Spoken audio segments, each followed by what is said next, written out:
All right, Genesis 31.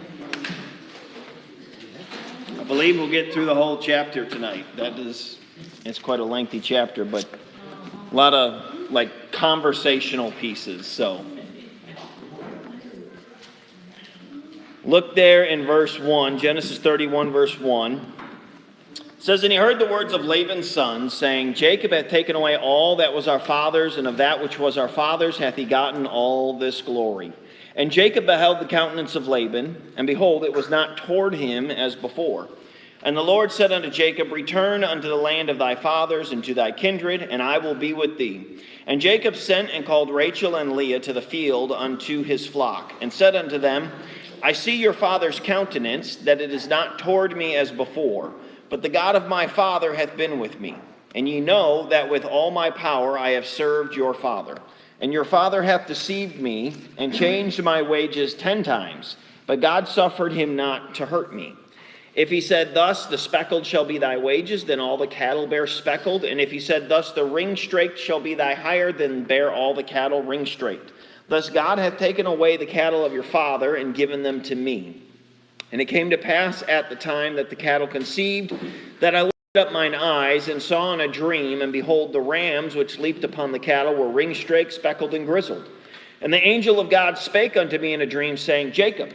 And I said, Here am I. And he said, Lift up now thine eyes, and see, all the rams which leap upon the cattle are ring-straked, speckled, and grizzled. For I have seen all that Laban doeth unto thee. I am the God of Bethel, where thou anointest the pillar, and where thou vowest a vow unto me. Now arise, get thee out from this land, and return unto the land of thy kindred. And Rachel and Leah answered and said unto him, Is there yet any portion or inheritance for us in our father's house? Are we not counted of him strangers? For he hath sold us, and hath quite devoured also our money. For all the riches which God hath taken from our father, that is ours and our children's. Now then, whatsoever God hath said unto thee, do. Then Jacob rose and set his sons and his wives upon camels, and he carried away all his cattle and all his goods which he had gotten, the cattle of his getting, which he had gotten in Padan Aram, for to go to Isaac his father in the land of Canaan. We'll pause right there. Let's go to God in a word of prayer tonight. Lord, we thank you for the opportunity to look in your word, and we just ask that you'd give us some wisdom, God, as we look at this passage. And you'd meet with us and help us to learn something from these events that we're looking at today. In Jesus' name, amen. As we mentioned last week, Jacob's relationship with Laban at this time is at an all-time low. He's just not doing well. I find it interesting. I'm sure the first 14 years that Jacob was working for Laban, he was working for wives, and he got 2 of them. And Laban was just abundant and wealthy. And he told Jacob, hey, I see that, God has blessed me because you're here. And so he's excited about all the wealth that he got. But then in the next 6 years, Laban changes his wages 10 different times. And I think part of that is due because of what has happened, that 2 different groups of people are looking at an event and they're viewing it at different angles. We got Jacob, he's looking at it going, hey, you've decided that my wages will be the speckled. So then all the cattle bear strong speckled cattle, and God has blessed me. Then you changed it to my wages should be all the grizzled. Well, then all the cattle bear nice, strong, grizzled cattle, and God blessed me. And then you changed it again. And so he's looking at it going, hey, God's the one that blessed. And we see that even, look down there in verse 10. It says, It came to pass at that time that the cattle conceived, that I lifted up mine eyes and saw in a dream, and behold, the rams which leaped upon the cattle were ring-straked, speckled, and grizzled. And the angel of God spake unto me, saying, Jacob, and he said, Here am I. Even Jacob, I believe at this point, realizes that although he tried, how he put those stakes in the ground and pilled them and tried to do all this, hey, let's get them to conceive and give them strong cattle. He realizes that even though he tried those tricks, it was God who provided. God is the one who blessed him with the strong cattle, not his tricks of trying to make them do what he wanted to see happen. But then on the other hand, we've got Laban and his sons. They're looking at it from their angle. And I find it interesting. The thought occurred to me. A con man always thinks he's being conned if he's not getting his way, right? Is Laban a con man? Mm-hmm. Yeah. He conned Jacob. So he thinks, in his mind, he's looking at this going, Jacob's conning me, right? He goes to Jacob and says, all right, this is going to be your wage. And then all of a sudden, all the cattle are bearing, the strong cattle are Jacob's, and he's getting the weaker. So he's like, well, I'm going to change it up. And so he's thinking, Jacob's doing something. He's trying to con me, and that's what is going on. That's why he keeps getting all the strong cattle, is because Jacob is doing something to influence this. Instead of realizing that, hey, you know the God that blessed you for 14 years? Yeah. That God that blessed you is because Jacob was working for you. But now God is blessing Jacob because Jacob has his own stuff to take care of. And God was just continuing to bless Jacob, and Laban didn't see that. And so Jacob labored for all he wanted, for all that he got, and God blessed him with it. And Laban and his sons look at it that, well, you've stolen from us. You've taken from us. And so his countenance towards him has changed. So God tells Jacob, hey, go back home. It's been 20 years. It's time for you to go back home where you came from. So Jacob comes to his wives, Leah and Rachel, and we see a miracle happen here. What's the miracle that happens here? Have Leah and Rachel been able to be civil and agree on anything up to this point? No, they haven't.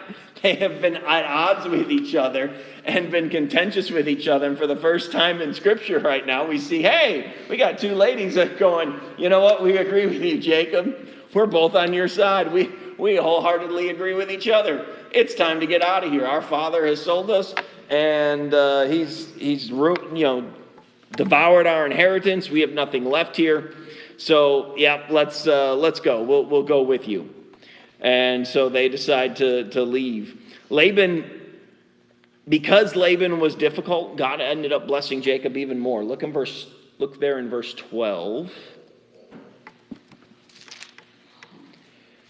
Says, this is God speaking to Jacob, and he said, lift up now thine eyes and see all the rams which leap upon the cattle are ring-straked, speckled, and grizzled, for I have seen all that Laban doeth unto thee.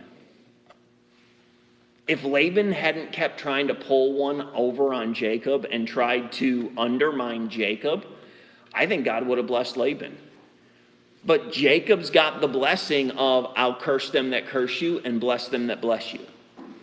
And so if Laban would have looked at Jacob as, how can I bless you? I think Laban would have, when they parted, Laban, his riches would have been just as great. But because he was constantly trying to undermine Jacob and trying to cut him out, God just said, okay. He actually cut out Laban, ended up blessing Jacob even more so because he saw what Laban was doing. And he continued to bless Jacob through all of that. Look back down there in verse 17. Jacob finally decides to get out of town, and he packs everything up. Verse 17 says, then Jacob rose up and set his sons and his wives upon camels, and he carried away all his cattle and all his goods which he had gotten, the cattle of his getting which he had gotten in Padan Aram, for to go to Isaac his father in the land of Canaan. This was not an easy task. I mean, if you've ever tried to move your household, this is an even greater task. I mean, he's got herds of cattle that he has to keep caroused and moved along, as well as all their stuff and people and everything. And Laban, verse 19, and Laban went to shear his sheep, and Rachel had stolen the images that were her father's. And Jacob stole away unawares to Laban the Syrian, in that he told him not that he fled. So he fled with all that he had, and he rose up and passed over the river and set his face toward the Mount Gilead. And it was told Laban on the third day that Jacob was fled. And he took his brethren with him and pursued after him 7 days' journey, and they overtook him in the Mount Gilead. And God came to Laban the Syrian in a dream by night and said unto him, take heed that thou speak not to Jacob either good or bad. Jacob finally decides it's time to go. He's fleeing. He doesn't tell Laban. I think that was a big mistake. He should have told his father-in-law. He just kind of steals out in the night. I'm sure he was looking at as to when he should do this, and he sees, hey, my father-in-law is going to be shearing sheep over in this region for a couple of days. I'll be able to take off. He won't even know I'm gone. I'll leave unannounced. And nobody will be around, and so I'll be able to get back home. I think his thought probably was, I'll be able to get far enough or get home soon enough, Laban won't be able to find me. And he's gone for 3 days, and someone comes, tells Laban, hey, Jacob left. Everything's, took all this stuff, took your daughters, everything, gone. He's fled out. And it takes Laban 7 days to catch up to him. I mean, he's got ground to make up. Not that Jacob is moving real fast. He's got quite the caravan of people and stuff and things and goods and animals. So it's going to, he's going to be a little bit more slow moving. But still, Laban doesn't exactly know where he's at. So he's searching, kind of probably going in a general direction. Right here, a thought crossed my mind. In the previous chapter, we saw Rachel and Leah, right? They were praising God, or they were praying to God. We know Rachel at one point, asked God to give her a son. She finally goes to God and realizes, hey, instead of trying to, take this herb and use it, I need to just actually go to God and ask him for a child. And here, it kind of, there's a little bit, I find it interesting that Rachel steals an image from her father. I don't know, what's going on here. It could be, give her a little benefit of the doubt here. Most of the time, images like this, they would have been made out of something valuable, possibly gold, silver. I mean, this wasn't a large one. This was a smaller one that she could hide. We'll see that here in a bit. But this could have been made out of something very valuable. So maybe she thought, hey, I'll take this thing, steal it from Dad. Dad, this is Dad's prized possession. I'll get back at Dad for, as they said, look back there in verse 14. And Rachel and Leah answered and said unto him, is there yet any portion or inheritance for us in our father's house? Maybe she's thinking, hey, Dad, spent up our inheritance. At least I'll walk away with something. The other, though, which is kind of sad if this is the case, I tend to lean a little bit more towards this, is that she got it to worship. And so it kind of puts in perspective, Leah is fully trusted in the God of Jacob, whereas Rachel, she's put her faith and trust in him, but she's got to have something to picture him by. God doesn't want us to have an image of him that we worship. We're to worship God in spirit, not with a physical image that we can put before us. And so Rachel does this, and she just, it's possible she wants to give God a form, and that's not what God wanted her to do. Laban pursues after Jacob, and it takes him 7 days to catch up, but God comes to him in a dream and warns him, says, be careful about what you say. I'm watching. That's, God's basically saying, hey, that's my boy, so you get nasty, I'm going to take care of you. And so warns Laban.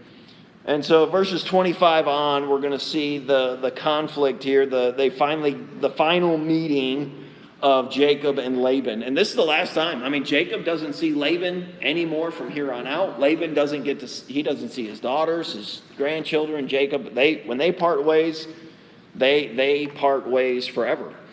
Verse 25 says, then Laban overtook Jacob. Now Jacob had pitched his tent in the mount, and Laban with his brethren pitched in the mount of Gilead. And Laban said to Jacob, what hast thou done, that thou hast stolen away unawares to me, and carried away my daughters as captives, taken with the sword? Wherefore didst thou flee away secretly, and steal away from me, and didst not tell me, that I might have sent thee away with mirth, and with songs, with tabret, and with harp? And hast not suffered me to kiss my sons and my daughters? Thou hast now done foolishly in so doing. It is in the power of my hand to do you hurt. But the God of your father spake unto me yesternight, saying, Take thou heed that thou speak not to Jacob either good or bad. And now, though thou wouldst needs be gone, because thou sore longest after thy father's house, yet wherefore hast thou stolen my gods? Anything jump out to you with what he has to say there, Laban?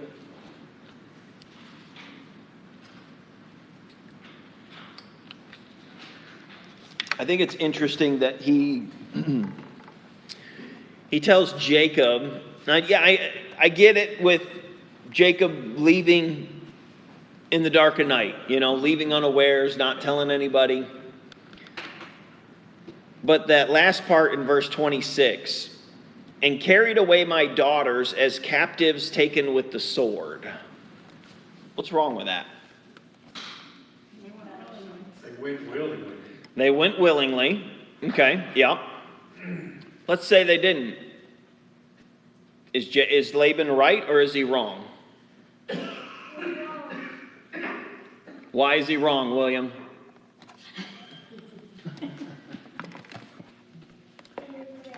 They're Jacob's wives. They belong to him. They don't belong to Laban. At this point, Laban has no claim over these two ladies. And even,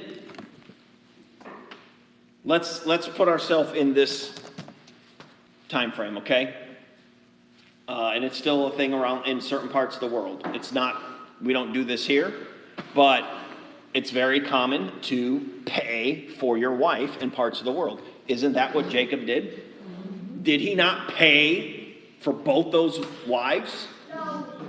He did. He worked 7 years for each of them. So Laban gets to hold no claim over them. And I know yes, they're your daughters, but they don't belong to you anymore. They belong to Jacob. Jacob worked for them, and you said, you do this, you get them. And so there was an agreement made. There was, what was that, Brother Jordan? It's not my daughters. We didn't get thanked for it. Yeah. Don't a lot of countries, the parents have a dowry for their daughter? Yeah, that you get something. So the husband would get something, not have to pay for it. There are, I've heard. England's like that. I'm sure English type countries like that. I've heard of missionaries that have gone places, and one of the things, and it's like, as you win people to Christ, you have to teach them. This is where a lot of biblical teaching is very hard to try to get them to grasp some things. But because they would expect payment for their daughters, if you had a virgin daughter, you want more money for her because you've kept her pure. And so often what a groom would do is before the wedding, he would defile her so that he could go to the father and say, I'm not paying that price. She's not a virgin anymore. I'm paying less. And otherwise he'd say, I'm leaving. And so it's just, that's not, I've heard missionaries say, you come here and you go there, you're working with these people, and then when they get saved, you have to teach them. No, if this is your culture of paying, then you need to pay the full price, because God's not pleased with you if you're going to try to defile her before your marriage. She's not your wife. She doesn't belong to you. You can't do that. And it's so this situation here, it's like, you told them, this is the payment I want. He did it. They're his. So him leaving in this dark night, Laban's he's upset, but he's going a little overboard with this, because it's like, no, they rightfully belong to Jacob, because he worked very, very long, very hard, many years for both these ladies, and so they are his. And on top of it, as Brother Carl said, they went willingly. Now, Laban doesn't know this because he hasn't had a chance to have a conversation with them, but they were happy to go. And so, there's nothing keeping them there. Yeah. They're like, why would we stay here? Look at verse 31. And Jacob answered and said to Laban, because I was afraid, for I said, peradventure thou wouldest take by force thy daughters from me. He's thinking, hey, it's just me. You've got your sons. You've got your, it's your country. You might have gotten all those people involved and prevented me from taking my wives. With whomsoever thou findest thy gods, let him not live. Before our brethren discern thou what is thine with me, and take it to thee. For Jacob knew not that Rachel had stolen them. And Laban went into Jacob's tent, and into Leah's tent, and into the two maidservants' tents, but he found them not. Then went he out of Leah's tent, and entered into Rachel's tent. Jacob was very foolish here. Was he thinking about what he was saying? No. Think about it. Whosever tent you find it in, they don't deserve to live anymore. He was not thinking that, it could have been one of my wives, one of my sons. I mean, he's got servants. But you know what? When Jacob's not, both of these, only by pride cometh contention. Okay? Laban shows up, proud, starts yelling and screaming. How does that normally go? Someone walks up to somebody and just starts yelling and screaming. Does that other person respond in a nice, cool, calm manner? Normally not. They're yelling and screaming back. And so you've got two of these guys, they're not thinking. Jacob says, hey, whoever's it's in, we'll kill him. Okay? Be careful what you say. Be careful what you say. You might regret the words that come out of your mouth later on down the road. And did Jacob ever find out who had this and where it was? I don't know. But be careful. But then Laban here, it's interesting I find it interesting, his progression of how he worked. Whose tent did he go to first? Jacob. He goes to Jacob's first. Yeah. Who did he go to next? Leah. After that, who? Rachel. The two midwives. And then Rachel's.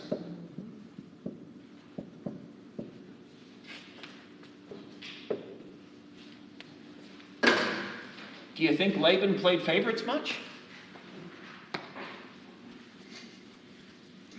Because what's the possibility? Jacob just said, whoever you find it in, kill them. They don't deserve to live. So obviously, Laban's mad at who? Jacob. He wants to see him dead. And he's probably thinking, hey, God, I didn't tell him to say that. He said it. So if I find it in his tent, it's his words that are killing him, not me. Because God told him, be careful what you say. So he goes to Jacob's. He doesn't find it in Jacob's. So who does he go to next? Why does he pick Leah over Rachel? Rachel's the very last tent that he goes to. I think he did not, I guarantee you, I really do believe he played favorites. I think he favored Rachel way over Leah. And so he decided, well, I'm going to go into Leah's tent. Because if it's there, okay. But by the time it's not there, he has to go do this because he doesn't want to, he wants to save face, which he doesn't get to because he doesn't find it. I'll say this about Laban. Be careful of the agreement that you agree upon. Could Laban have told Jacob, after Jacob made those foolish words, whoever tent you find it in, we'll kill them. They don't deserve to live. Could Laban have said, no, let's not do that. That's overkill. Yeah. Imagine if he found it in Rachel's tent. What would that have been like? Your favorite daughter you just found, your images. And you already have agreed that whoever we find it in, we're going to kill that person. Be careful of the words that come out of your mouth, but then be careful of the agreement that you agree upon. You might not like it later if you find out some things later on. Laban was just as foolish as Jacob in what Jacob said. Laban was just as foolish in saying, all right, let's go do this. Let's keep reading here. Verse 34, now Rachel had taken the images and put them in the camel's furniture and sat upon them. And Laban searched all the tent, but found them not. And she said to her father, let it not displease my lord, that I cannot rise up before thee, for the custom of women is upon me. And he searched, but found not the images. Back then, they were respectful of ladies when it was their time of that month.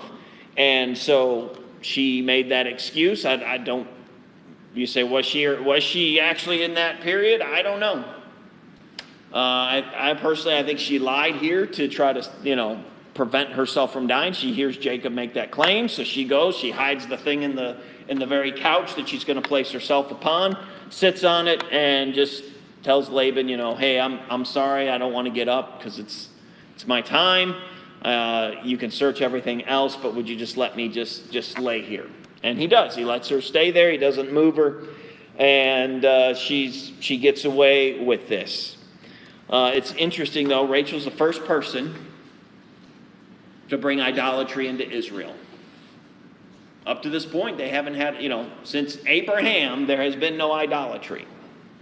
And she's the first one that brings it in. And from here on out, like Israel struggles with it. I mean, you go to Judges and you see a guy steals from his mom and then comes and confesses to her that he stole from her, so she takes the money back and makes an image for him, and he's worshiping this image, and then gets a Levite to be his priest, and then the tribe of Dan comes along, and they see it, and they go, hey, we're going to take that, and we're going to worship it. And then we get into the kings, and they're putting up groves. I just read this today. It's just Manasseh, wow, what a wicked king. All the stuff that he was doing. He put an image in the house of God. I mean, it wasn't just Manasseh, and I think that's why God said Manasseh was such a wicked king. Because I find it interesting that in his latter years, like just before he died, he repented and got right with God, but all the evil that he had done the previous years was not wiped away. Like God did not overlook any of that evil just because he repented at the end.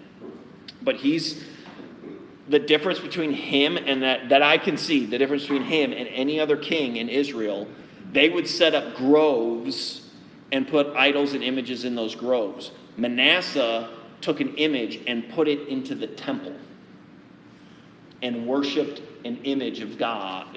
Had to have an image for God in the temple. I don't know of any other king that did that.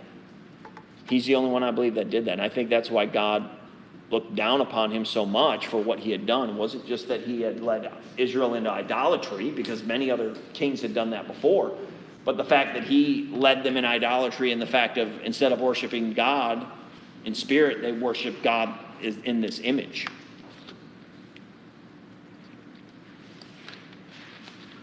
And this is going to plague Israel right to the end, right all the way up to the tribulation. Look in 2 Thessalonians. 2 Thessalonians chapter 2.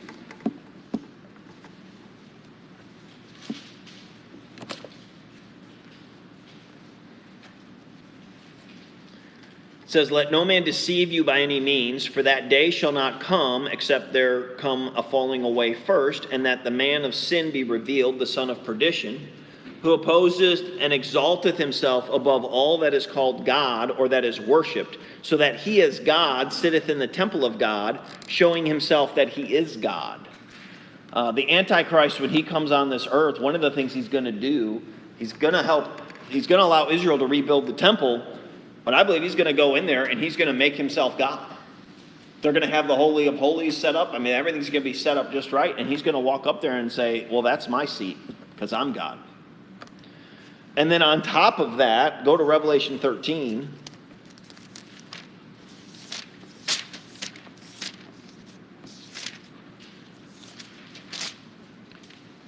Revelation 13, look in verse 11.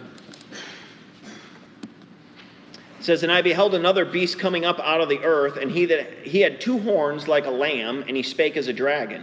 And he exerciseth all the power of the first beast before him, and causeth the earth and them which dwell therein to worship the first beast, whose deadly wound was healed.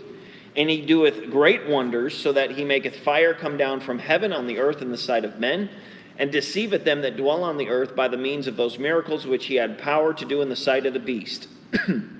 Saying to them that dwell on the earth that they should make an image to the beast, which had the wound by a sword and did live. And he had power to give life unto the image of the beast. And the image of the beast should both speak and cause that as many as would not worship the image of the beast should be killed. They're going to have an image right there at the end. And I think it's very possible they're going to try to put that image in the temple. And I think that's going to be the last image that's going to be a struggle for Israel. And of course, they're going to require everybody to worship it if you want to live during that time period. But this is the start of Israel's idolatry, is Rachel bringing in this image and stealing it from her father. Go back to Genesis 31. Look at verse 36. We see Jacob's frustration of the last 20 years, but I feel like, maybe even the last 14, he's been just not been able to speak his mind to Laban, and he finally gets that opportunity. Verse 36, and Jacob was wroth and chode with Laban, and Jacob answered and said to him, what is my trespass? What is my sin that thou hast so hotly pursued after me? Whereas thou hast searched all my stuff. What hast thou found of all thy household stuff? Set it here before my brethren and thy brethren, that they should judge betwixt us both. This 20 years have I been with thee. Thy ewes and thy she-goats have not cast their young, and the rams of thy flock have I not eaten. That which was torn of beasts I brought not out unto thee. I bear the loss of it. Of my hand didst thou require it, whether stolen by day or stolen by night. Thus I was. In the day the drought consumed me, and the frost by night, and my sleep departed from mine eyes. Thus have I been 20 years in thy house. I served thee 14 years for thy 2 daughters, and 6 years for thy cattle, and thou hast changed my wages 10 times. Except the God of my father, the God of Abraham, and the fear of Isaac, had been with me. Surely thou hadst set me away now empty. God hath seen mine affliction and the labor of my hands, and rebuked thee yesternight. That sounds like a frustrated man. A lot of pent-up anger, a lot of things he's been wanting to say for the last 20 years, and probably more specifically the last 6 years. And he feels he can finally do it. He has not said an ill word to his father-in-law this whole time. And a lot of this is just spewing out. I do find it interesting. Man, Laban had him working so hard that it didn't matter what time of the day something happened, Jacob was required to deal with it. If something got stolen, it was Jacob's fault, whether in the daytime or whether the nighttime, which is, you can't expect that of somebody. They can't be up 24/7, 7 days a week. 365 days a year, never getting any sleep, taking care of your stuff. That's just not possible. Of course, Laban, he's kind of coming to Jacob with his tail between his legs in a sense. And verse 43 says, and Laban answered and said unto Jacob, these daughters are my daughters, and these children are my children, and these cattle are my cattle, and all that thou seest is mine. And what can I do this day unto these my daughters, or unto their children which they have borne? Now therefore come thou, let us make a covenant, I and thou, and let it be for a witness between me and thee. And Jacob took a stone and set it up for a pillar. And Jacob said unto his brethren, gather stones. And they took stones and made an heap, and they did eat there upon the heap. And Laban called it Jegar Sahadutha, but Jacob called it Galeed. And Laban said, this heap is a witness between me and thee this day. Therefore was the name of it called Galeed. And Mizpah, for he said, the Lord watch between me and thee when we are absent one from another. If thou shalt afflict my daughters, or if thou shalt take other wives besides my daughters, no man is with us. See, God is witness betwixt me and thee. And Laban said to Jacob, behold this heap, and behold this pillar, which I have cast betwixt me and thee. This heap be witness, and this pillar be witness, that I will not pass over this heap to thee, and that thou shalt not pass over this heap and this pillar unto me for harm. The God of Abraham and the God of Nahor, the God of their father, judge betwixt us. And Jacob sware by the fear of his father Isaac. Then Jacob offered sacrifice upon the mount, and called his brethren to eat bread, and they did eat bread, and tarried all night in the mount. And early in the morning Laban rose up, and kissed his sons and his daughters, and blessed them, and Laban departed and returned to his place. I kind of disagree a little bit with Laban here when he says, these children are my children. They're his children in the sense that his daughters bear them, but the reality is, and I know they maybe didn't know this back then, but whose blood is running through their veins? Jacob's, not Laban's. It's like, yeah, they're your grandchildren, but you don't claim right to them like they're your blood, because it's Jacob's blood that's running through their veins. And so I feel he's going a little overboard with this to some extent, but at the same time, it's a grandpa. I'm not a grandpa. I don't know what a grandpa would be going through, and I also know he's looking at this going, I am not going to see my daughters. I'm not going to see my grandkids ever again. They're gone. They didn't have FaceTime back then to be able to check up on them 2 weeks later and find out, hey, how's it going? Oh, Esau, you saw Esau, huh? Rachel, has Jacob been taking good care of you? Are you, he's making sure you're safe? They didn't have that back then. He knew when he departs, he's not going to see them anymore. And so in that regards, all right, I get it. He's a man that's going to miss his extended family here. But he and Jacob end up leaving in peace. They're able to put bygones be bygones, right? It was whatever we've tried to pull over each other, any offenses that we've had, we put them in the past, and they make a commitment. And Laban tells Jacob, he says, hey, your God be your judge. Don't take any more wives. And Jacob doesn't. He doesn't take any more wives unto himself. He keeps these 4. And but Laban's like, hey, if you do anything, he goes, I won't know it. So I'm asking your God to take care of you and take care of business if you do anything to harm my daughters or to take more wives upon yourself. And this is the last we see of Laban, verse 55. He gets up early, kisses his family, blesses them, and he departs, and he's gone. And so Jacob is now, he's on his own with a lot of people, a lot of goods, headed to, he's hoping to go see his dad here. And he's about to come into a problem in this next chapter. But one of the biggest thing that stuck out to me in this chapter was, hey, be careful what you commit to. Be careful about what you say, especially in anger or in a conflict. You never know when the words that come out might come back to bite you. And Jacob wasn't real wise in announcing that, hey, you find your images, that person, they shouldn't live. But also, if you're the other person, be careful about what you agree upon.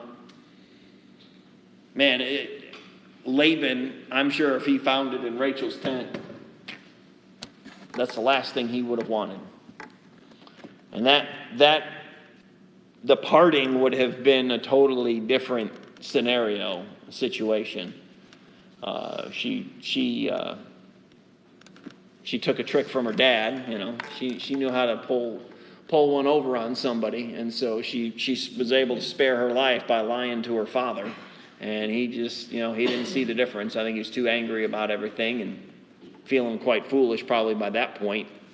And so be careful. Be careful about what comes out. You don't want to have some kind of commitment that you regret later on down the road. Anybody else got anything to add to that?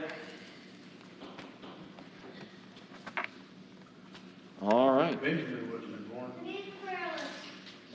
Benjamin? He wouldn't have been born. No, he wasn't born yet. No, he gets born. He's the only one that's born in the land. Yeah, he doesn't even get to see his last grandkid. I didn't think about that. He thinks that's all he's got, but Rachel. So if he'd have found the idols. Yeah, Benjamin wouldn't have been born. You're right. Yeah, if he did, Rachel said, she thought, man, I'm going to have one more. And God did bless her with one more. But yeah, if that idol had been found,